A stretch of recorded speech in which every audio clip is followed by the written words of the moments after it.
Eu sou Mário Persona e essas são as respostas que eu dei aos que me perguntaram sobre a Bíblia. Se alguém tivesse dúvida de quando acontece o arrebatamento, essa passagem aqui vai esclarecer muito bem. A gente só precisa perguntar: quando acontece esta passagem? E a resposta é depois da passagem que fala do arrebatamento. A ordem aqui é essa. Primeiro vem o arrebatamento, lá no capítulo 4 de 1 Tessalonicenses, e agora, depois que veio o arrebatamento, ele vai falar desses tempos de tribulação, que intermediados, né? Primeiro o arrebatamento, depois um tempo de paz, e agora um tempo de tribulação. Essa palavra paz aí no grego tem também o significado de prosperidade. Prosperidade. Então, alguém poderia perguntar, né? O que vai acontecer com o mundo depois do arrebatamento? Eu acredito que uma das coisas que vai acontecer é uma grande prosperidade, porque a gente está sempre vendo aí essas teorias conspiratórias, né, de que existe uma...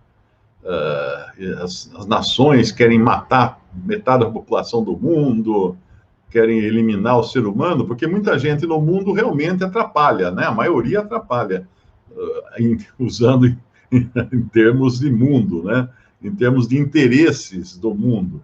Então, o controle populacional é uma das coisas que estão na agenda da humanidade, porque senão daqui a pouco não cabe. Simplesmente assim, o mundo ele é finito, ele não cresce, né? A gente cresce, mas o mundo não. A gente engorda, mas o planeta Terra continua do mesmo tamanho, com a mesma cintura que ele tinha milhões ou milhares de anos atrás. Então, quando acontecer o arrebatamento, vai muita gente desaparecer da face da Terra.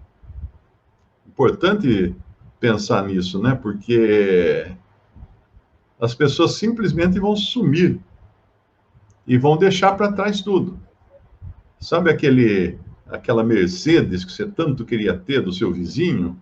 Então, se você não é salvo e o seu vizinho ela vai sobrar. Então, você talvez possa até lá pular o portão dele e pegar a chave e sair com a Mercedes dele. Porque o mundo vai ficar um mundo com maior abundância de mercadorias, de coisas. É como quando toma um caminhão na estrada carregado de comida, o pessoal que mora na beira da estrada, de repente, tem até almoço e janta ali, porque eles saquearam o caminhão e está sobrando agora.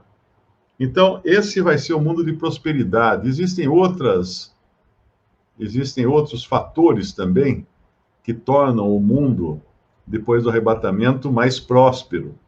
Um deles, a gente pode ler lá em Daniel, capítulo 9, versículo 27. Aqui ele fala, a gente conhece bem essa passagem, do versículo 25, fala que desde a saída da ordem para restaurar e edificar de Jerusalém até o Messias, o príncipe, haverá 7 semanas e 62 semanas. As semanas aqui são de anos. São de anos. E é possível você usar esses cálculos para descobrir exatamente em que tempo acontecem essas coisas que ele fala aqui. As ruas e o muro se reedificarão, mas em tempos angustiosos. Depois das 62 semanas, será cortado o Messias. Será cortado o Messias, mas não para si mesmo, e o povo do príncipe que há de vir destruirá a cidade e o santuário. E o seu fim será como uma inundação, até o fim haverá guerra, estão determinadas assolações. Então, isso aqui, basicamente, conta a história do mundo depois da reconstrução de Jerusalém, depois da volta do exílio e tudo mais. Daí vem o Messias.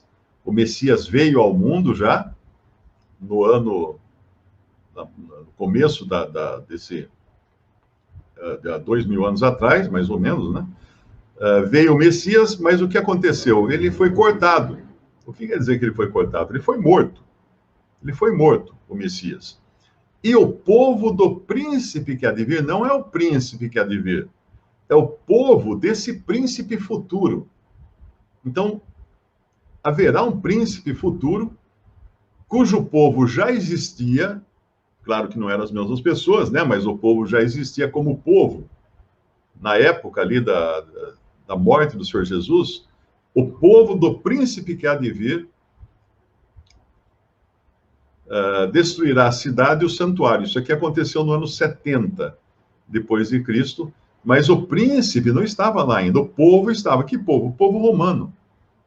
O povo romano, que ainda não existia aqui, quando Daniel fez essa profecia. Isso aqui, os judeus querem arrancar a página e jogar no lixo. Eu me lembro uma vez, eu comprando uma Bíblia numa livraria evangélica em São Paulo, e eu estava na fila do caixa, o cara na minha frente estava com LP. Naquele tempo existia LP. Daí, de repente, ele virou para mim, nem perguntei nada, era um jovem, né? Ele virou para mim e disse assim, eu estou comprando isso, mas eu não sou cristão, não, eu sou judeu. É que vai ter a festa de fim de ano lá na firma, e a menina que eu caí com ela lá para amigo secreto, ela é cristã e ela quer esse disco, ela quer ganhar esse disco, então eu vim aqui comprar esse disco. Mas eu não sou cristão, não, eu sou judeu. Que fez questão de... Perguntei, quase que eu falei assim, não perguntei, o que você está falando aí, né? Aí tentei pregar evangelho para ele. Não, é porque lá em João, é porque em Mateus, porque em Marcos. E tal. Não, ele falou, essa parte da Bíblia aí a gente joga fora. Não tem nada a ver, esses evangelhos, tudo a gente joga no lixo. E eu tentava entrar com uma conversa de evangelho, não conseguia. Aí tinha um senhor atrás de mim, ele falou assim, dá licença um pouquinho. Aí pegou a Bíblia da minha mão, assim, me presta um pouquinho sua Bíblia. Ele abriu aqui em Daniel 9. Ele abriu em Daniel 9, aí ele veio nessa passagem aqui, leu essa passagem, não é? E ele ia perguntando, conforme ele ia lendo, ele perguntava para o jovem, né? O jovem sabia da história do povo dele de Israel. Aí quando chegou aqui, depois das 62 semanas, será cortado o Messias, ou será morto, ou retirado o Messias. E aí, então, o povo do príncipe que há de vir, destruirá a cidade e o santuário. Aí ele perguntou, quando é que foi destruída a cidade e o santuário, e o templo? Aí o jovem falou assim, no ano 70 da atual era cristã, no ano 70 foi destruído, né? Ele perguntou assim, cadê o Messias? Como cadê o Messias? Não, está aqui, ó. O Messias é tirado, depois a cidade é destruída, e o templo são destruídos. Cadê o Messias? E agora? Cadê o Messias? O rapaz entrou em parafuso. Ele começou a gritar, não é possível, não pode ser. Se fosse os nossos rabinos lá, teriam ensinado isso, mas não pode ser. Largou o LP no balcão e saiu correndo da livraria como se tivesse visto fantasma. Ele ficou desesperado. Eu fiquei com pena da menina que não ganhou o LP de hinos, né? Mas ele ficou desesperado. Aí esse homem virou para mim, esse que tinha falado isso para ele, falou assim, olha, o evangelho pegou nele, marcou ele, porque Paulo fala, vos porei em ciúme com um povo que não é povo. Então, toda vez que um judeu reage com ciúme, é porque pegou na veia. Pegou na veia o evangelho. Ele está enciumado. Como é que pode alguém saber coisa que os mestres de Israel não ensinaram para ele? Depois ele me explicou, inclusive ele me deu um cartão, esse homem, ele me deu um cartão, um irmão, né? Um irmão em Cristo, ele me deu um cartão, estava lá, representante comercial. Ele falou, isso aqui é meu cartão. E uma coisa, eu trabalho numa missão de evangelização de judeus. E quando você trabalha para evangelizar judeus, você tem que ter uma profissão.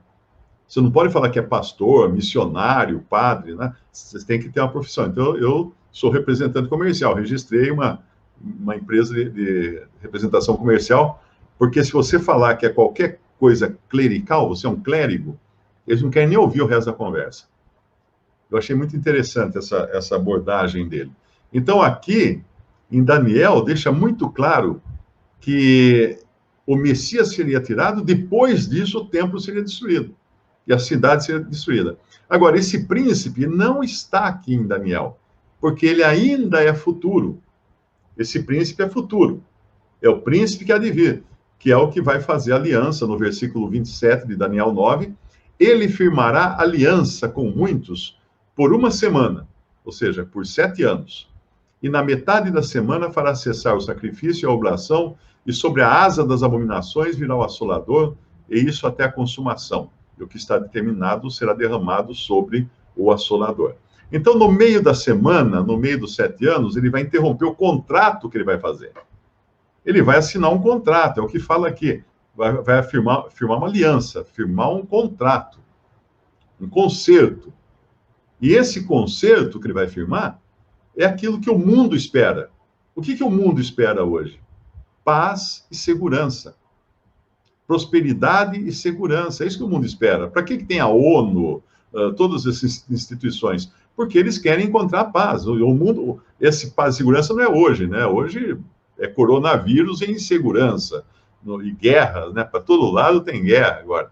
Mas esse homem, ele vai assinar um acordo que vai trazer paz no mundo, além de toda a prosperidade deixada pelos que foram arrebatados, o estorvo que era nesse mundo, os cristãos, esses malucos que creem em Jesus, serão tirados da terra, né? Então aí sobra um monte de coisa.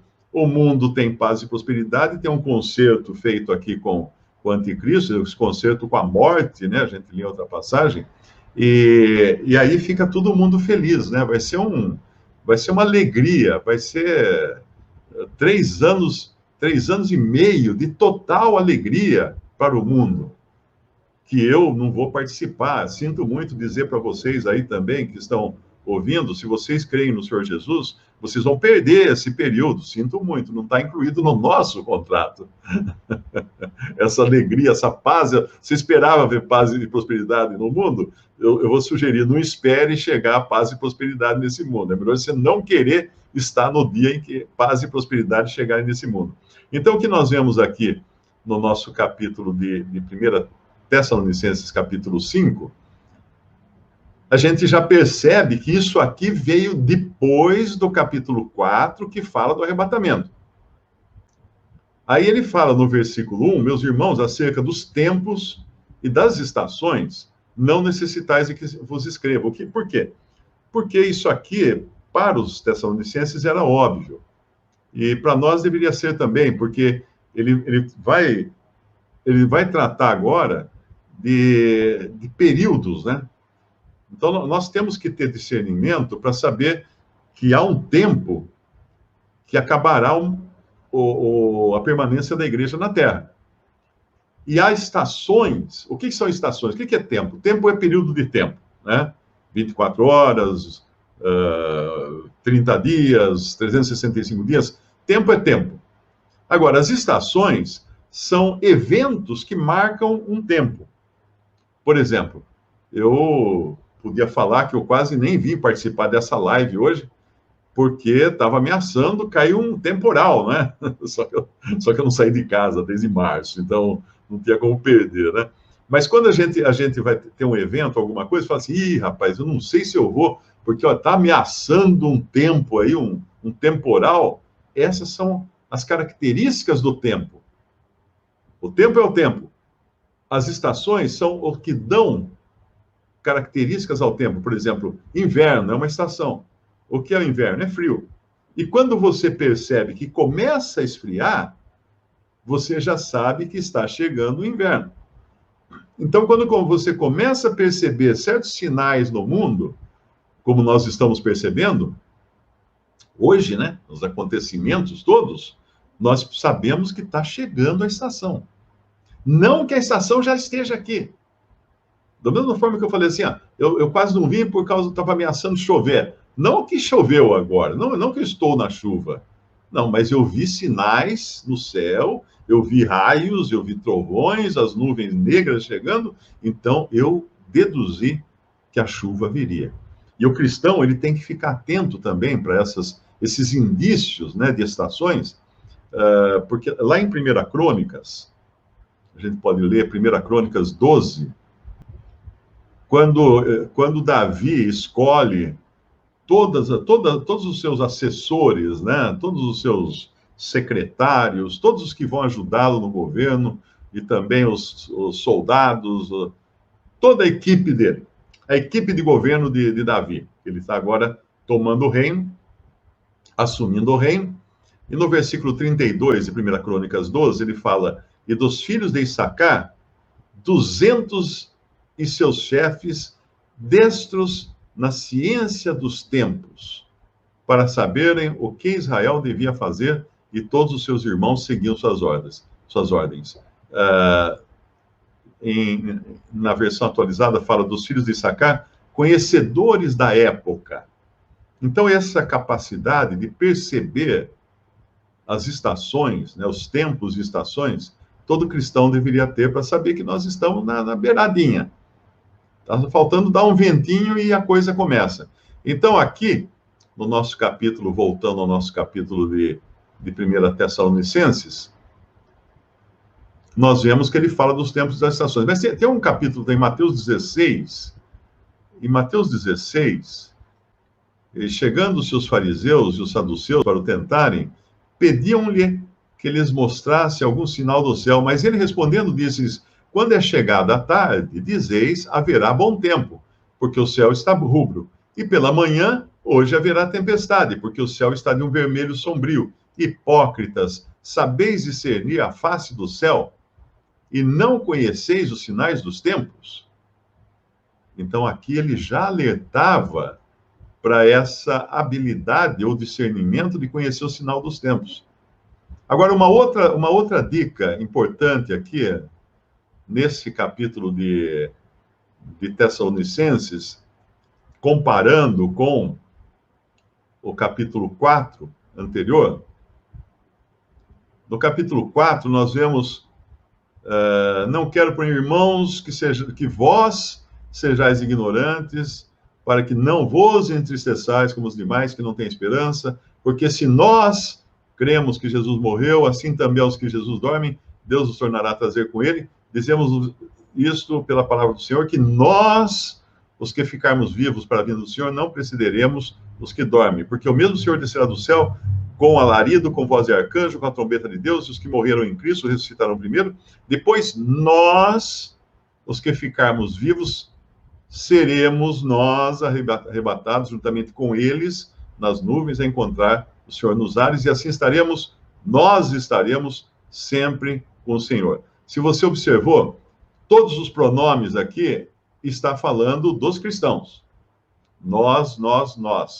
Então, para nós entendermos agora de quem que está falando esse capítulo 5, é só ver que ele está falando para os cristãos, para os salvos, porque vós mesmos sabeis muito bem que o dia do Senhor virá como ladrão de noite, no versículo 2.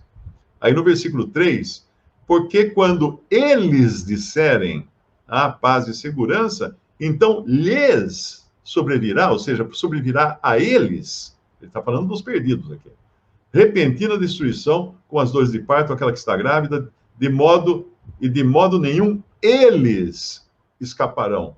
Mas vós, irmãos, já não estáis em trevas, para que aquele dia vos surpreenda como ladrão, porque todos vós sois filhos da luz e filhos do dia. Nós não somos da noite nem das trevas.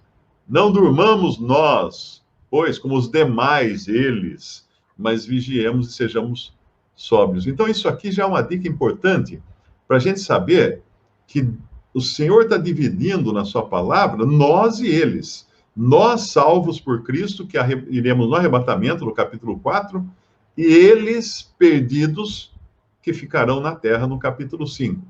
Quando haverá, então, quando eles dirão, então, se regozijarão, né? Porque isso vai ser uma grande coisa, a paz e segurança. E aí a coisa vai pegar muito complicada para todos esses. Até aí. Visite o canal Respondidas no YouTube. Também respondi.com.br e 3minutos.net. Baixe os livros e o aplicativo.